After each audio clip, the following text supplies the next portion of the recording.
Vehicles of the International Committee of the Red Cross wait along Salah al-Din Road, east of the city, for the transfer of 2 hostages' bodies from Hamas to Israeli authorities.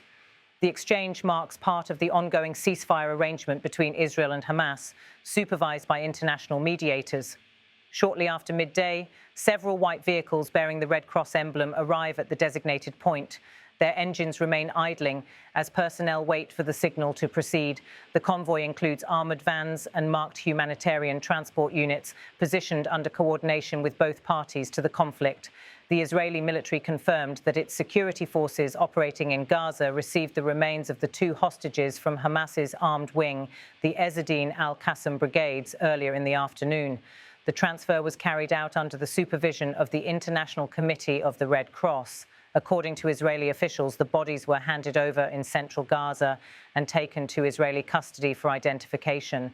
The operation took place amid heightened security, with both sides maintaining coordination channels established under the current Truce framework. The ceasefire, mediated by Egypt, Qatar and the United States, includes humanitarian measures and limited exchanges of hostages and remains. The Red Cross acts as a neutral intermediary in these transfers, ensuring compliance with international humanitarian law and safe passage during the process. ICRC vehicles are seen positioned in formation along the roadside. Staff members inside the vehicles maintain radio contact with field teams awaiting clearance from the coordination office in Rafah. Close-up images show the Red Cross emblem clearly visible on each vehicle, signalling neutrality in the operation zone. At approximately 1300 local time, the convoy begins to move slowly northward along the Salah al-Din corridor, a main transport artery running through Gaza. The movement follows standard Red Cross procedures, with led and rear vehicles maintaining line-of-sight communication. The al-Qassam brigades, the armed wing of Hamas, had earlier stated through its Telegram channel that it had delivered the remains of 2 hostages in accordance with the current ceasefire framework. The statement provided no further details on the identities of the deceased. The Israeli Prime Minister's office confirmed receipt of the remains and said identification procedures were underway. Israeli security agencies are expected to conduct forensic analysis to determine the circumstances of death and timeline of captivity.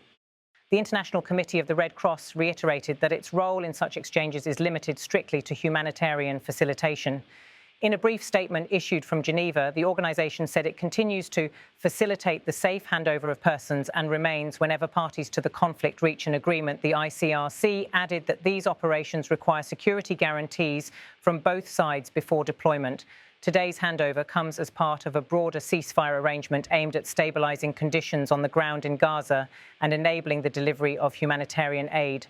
The truce has been largely holding, though sporadic incidents have been reported near the northern areas of the enclave. Humanitarian groups have repeatedly warned of the difficult conditions facing civilians in Gaza. The ICRC and other international agencies continue to call for unimpeded access for relief convoys, including medical and food assistance to hospitals and shelters. Israel's military spokesperson stated that coordination with international agencies remains ongoing.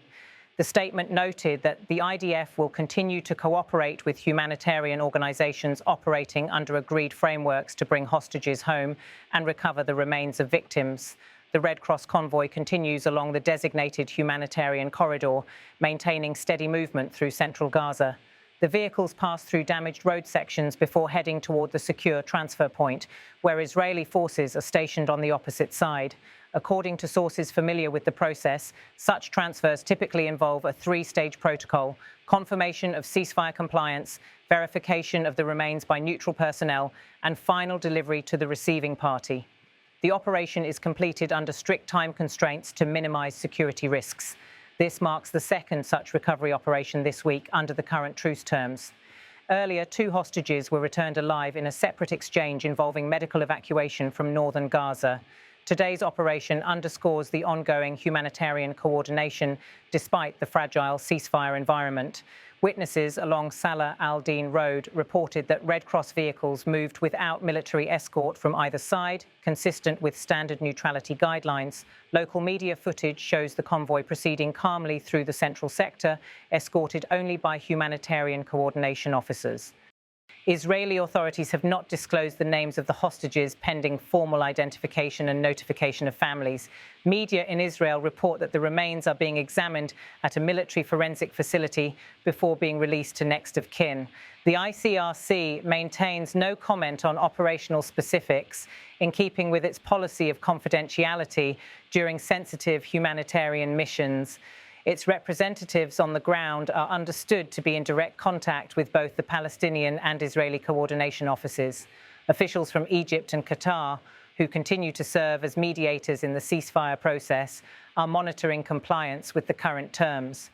Both governments have emphasized that humanitarian transfers, including the return of hostages and remains, remain critical confidence-building measures toward broader stabilization. As the vehicles disappear into the distance along Salah al-Din Road, the scene returns to stillness. The road, which has seen repeated military activity throughout the conflict, briefly functions once again as a humanitarian corridor, a reminder of the delicate balance between ongoing negotiations and operational realities. Israel's defense establishment has stated that it remains committed to retrieving all remaining hostages and accounting for those confirmed deceased. The ongoing coordination with international partners, including the ICRC, is expected to continue as long as the ceasefire framework is in effect.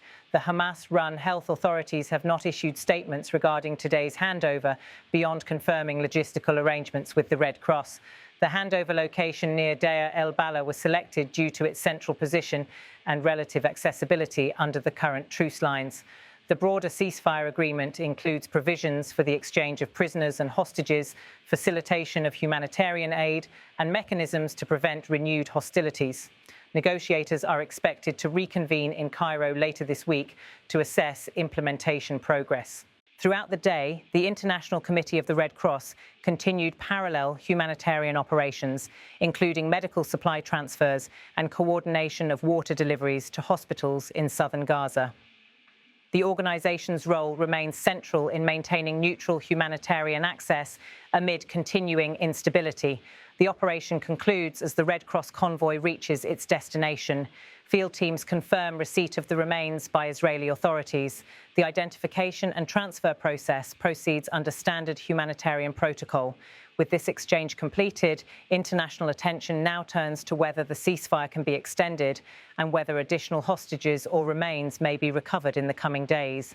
The Red Cross states that it stands ready to facilitate further exchanges should both parties agree to additional handovers under the same humanitarian principles.